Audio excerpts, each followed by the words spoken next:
اهدنا الصراط المستقيم. الحمد لله وكفى والصلاة والسلام على خاتم الرسل وسيد الأنبياء وعلى آله وأصحابه الأتقياء. أما بعد فأعوذ بالله من الشيطان الرجيم. بسم الله الرحمن الرحيم. الحمد لله رب العالمين الرحمن الرحيم مالك يوم الدين إياك نعبد وإياك نستعين اهدنا الصراط المستقيم صراط الذين أنعمت عليهم غير المغضوب عليهم ولا الضالين.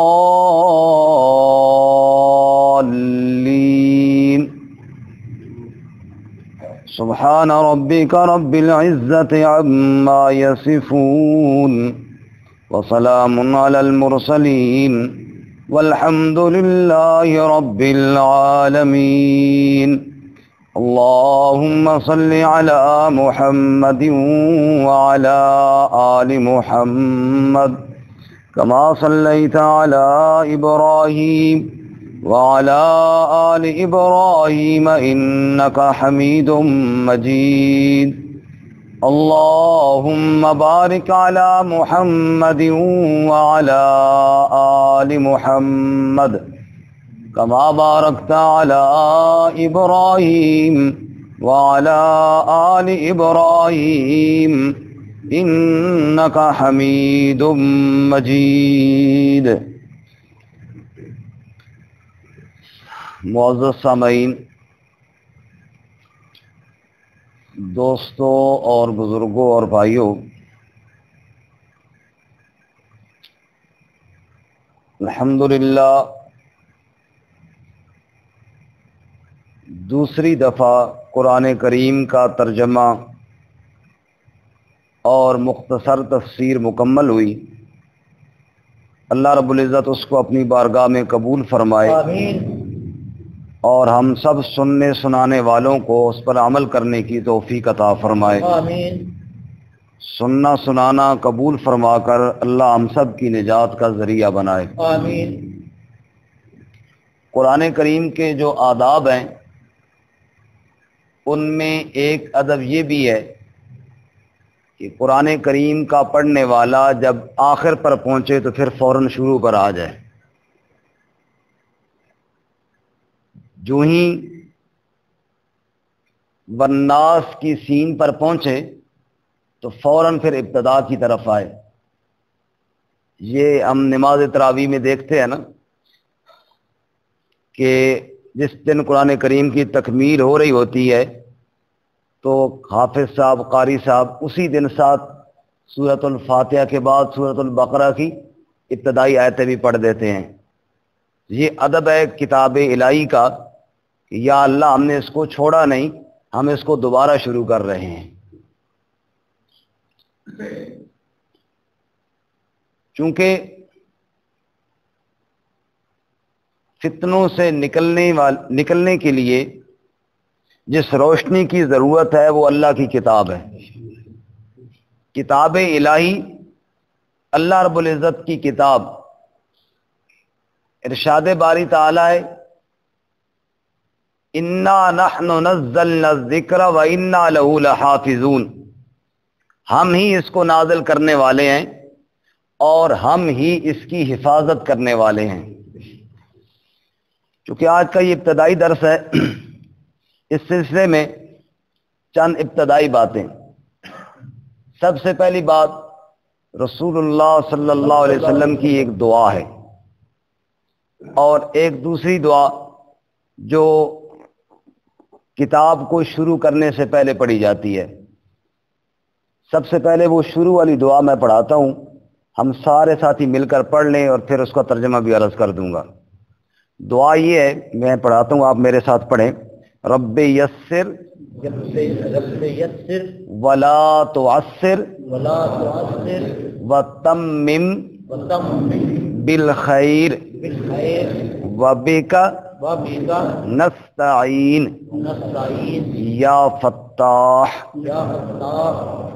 دوبارہ پڑھتے ہیں، رب یسر، اے میرے رب اس کو آسان کر دے،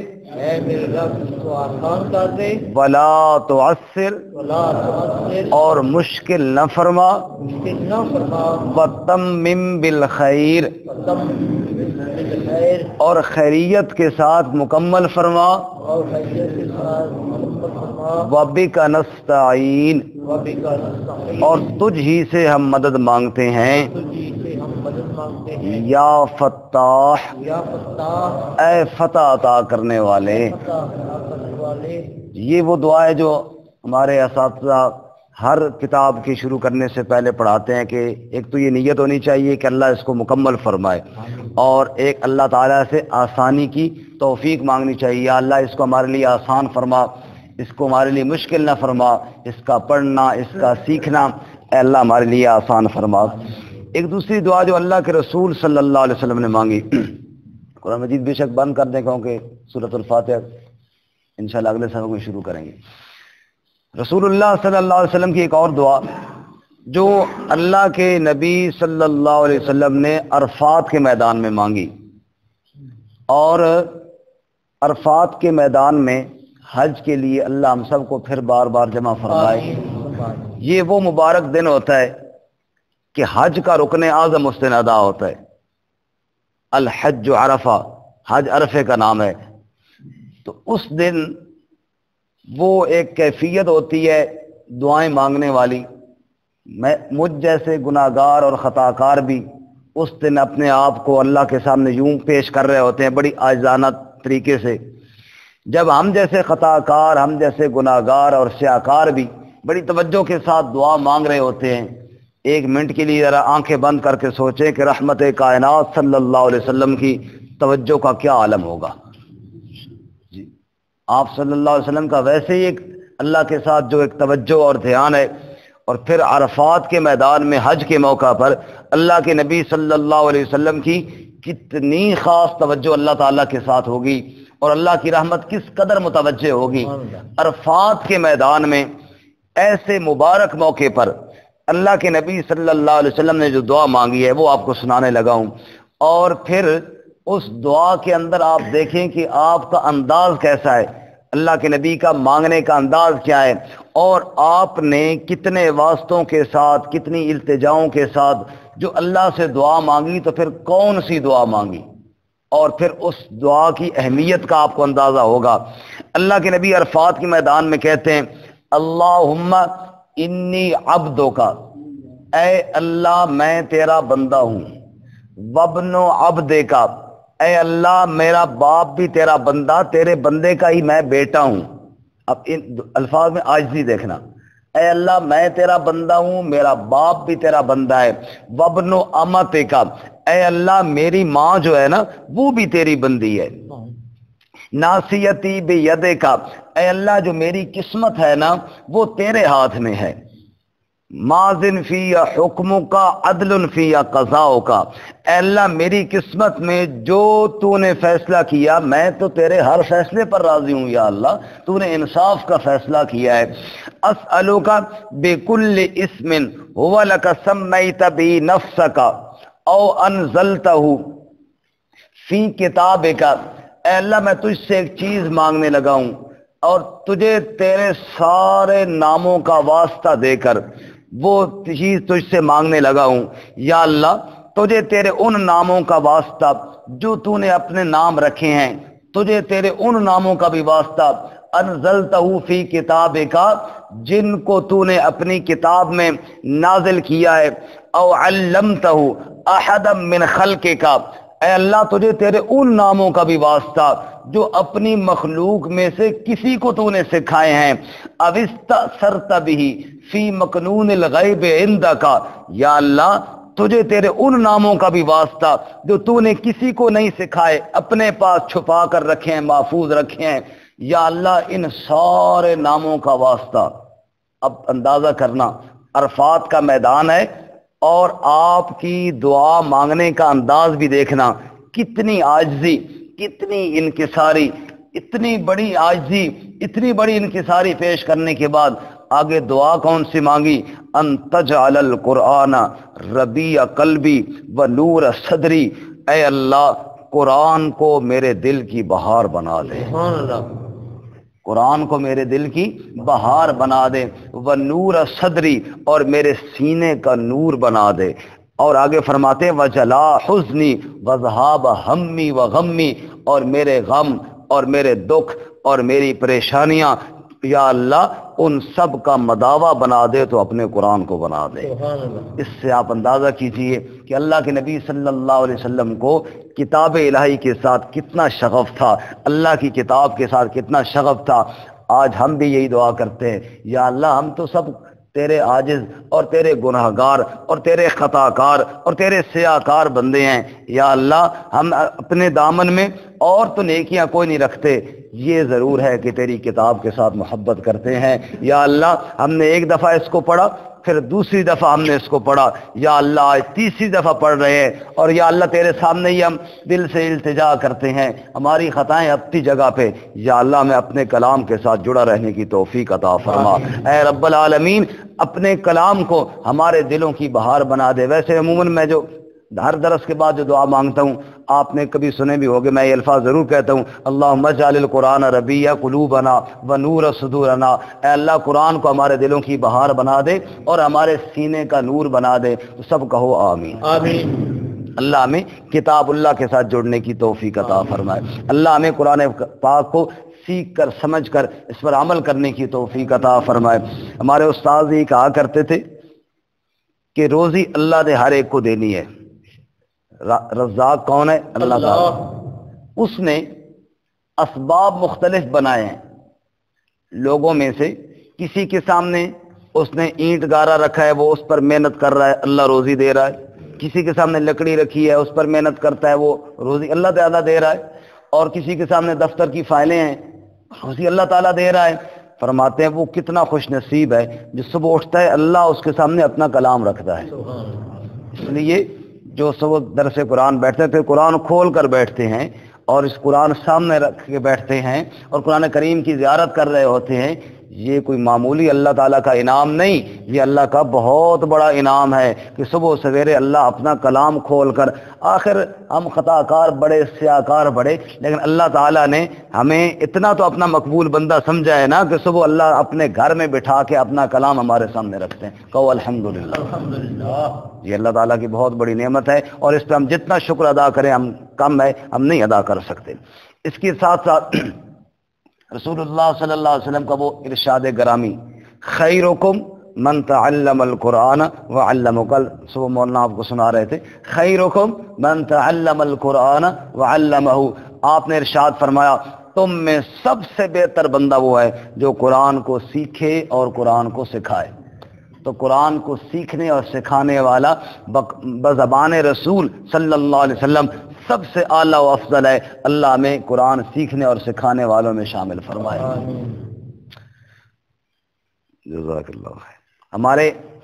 ہم پڑھتے تھے خوشاب کے ساتھ بلند ایک جگہ ہے، وہاں پہ ایک بابا جی تھے بڑی عمر کے، وہ آتے تھے ہمارے پاس، چونکہ ہم بڑی کتابیں پڑھتے تھے تو وہ آتے تھے ہمارے پاس، جی ہمیں پڑھاؤ، بیٹھے رہتے تھے، سبق جب استاد ہمیں پڑھاتے وہ سنتے رہتے تھے، جب وہ فارغ ہوتے استاد چلے جاتے ہمیں کہتے مجھے بھی پڑھاؤ۔ اب وہ پڑھتے، ہم بھی ان کو پڑھاتے، لیکن بڑی عمر تھی، کم و بیش 80 سال کے لگ بھگ ان کی عمر تھی، ظاہر بات ہے وہ یاد تو نہ کر سکتے، کچھ ہو جاتا کچھ بھول جاتا، لیکن لگے رہتے، یاد کرتے رہتے۔ اچھا، جیسے وہ عادت ہوتی ہے طالب علموں کی، ایک دن کسی نے کہا بابا جی یاد تو آپ سے ہوتا نہیں، تو آپ خواہ مخواہ مشقت میں پڑے ہیں، خود بھی اور ہمیں بھی ڈالا ہے۔